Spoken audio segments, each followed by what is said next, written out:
দর্শক, আজকে কথা বলবো চলচ্চিত্র অভিনেতা ডিপজলের মামলার বিষয়ে। আমাদের সংস্কৃতি অঙ্গনে জনপ্রিয় কিছু শিল্পীদের মাঝে মাঝে মামলা হয় আমরা লক্ষ্য করি, এবং সেটা কখনো সত্য হয়, কখনো মিথ্যা হয়। তা আমি এই মামলার বিষয়ে বিস্তারিত আপনাদেরকে জানাচ্ছি। সূত্র হলো দৈনিক ইত্তেফাক এটার রিপোর্ট করেছে। চলচ্চিত্র অভিনেতা ডিপজল এবং শিল্পী সমিতির সাধারণ সম্পাদক উনি ফেসবুক স্ট্যাটাসে লিখেছেন, পাগল ভক্ত মহিলার কর্মকাণ্ড পুঁজি করে উদ্দেশ্যপ্রণীতভাবে স্বার্থ হাসিলের জন্য কিছু মানুষ আমাকে হয়রানি করার জন্য এই মহিলাকে দিয়ে মামলা করেছেন। আল্লাহ তাদের বিচার করবেন। বিষয়টা হলো যে ডিপজল লিখেছেন তার ফেসবুক স্ট্যাটাসে যে এই মহিলার সাথে আমার প্রায় এফডিসিতে দেখা হতো, এবং সে অসহায়ত্ব বলে সে সাহায্য চাইতো। তার দুটি সন্তান আছে, তাদের বাবা নেই, সেই হিসাবে সে আমার কাছে সাহায্য চাইতো। আমি তাকে একবার 50,000 টাকা তাকে সাহায্য করলাম। এর ভিতরে মাঝে মধ্যে সে আবার আমার কাছে আসছিল সাহায্য চাওয়ার জন্য এফডিসিতে। সেখানে 20,000 টাকা সাহায্য করেছিলাম এই অসহায় মহিলা।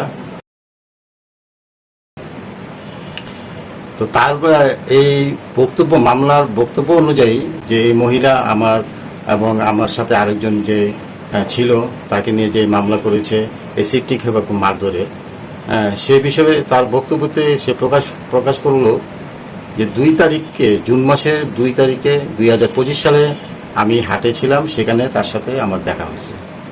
তা আমি বলতে চাই যে গরুর হাট বুঝে নেওয়ার জন্য এপ্রিল মাসের 15 তারিখে 2025 সালে সেখান থেকে কাগজপত্র সব বুঝিয়ে দিয়ে হাট আমি বুঝে নিলাম। তাহলে আমি মানে ডিপজল বলছেন আর কি, ডিপজল তার স্ট্যাটাসে লিখলেন আর কি, যে তাহলে আমি 2 তারিখে, জুন মাসের 2 তারিখে কেন আবার হাটে যাব।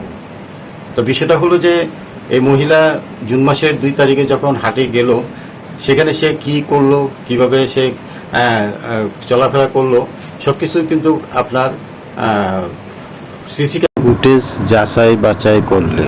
তা আরেকটা বিষয় হলো যে সে যখন আমার এখানে ইয়েতে এফডিসিতে যখন দেখা করছে, সে যে কয়েকবার দেখা করছে, সেগুলো ফুটেজও সামাজিক যোগাযোগ মাধ্যমে দেখা যাবে যে সে যে কয়েকবার আমার সাথে দেখা করছে।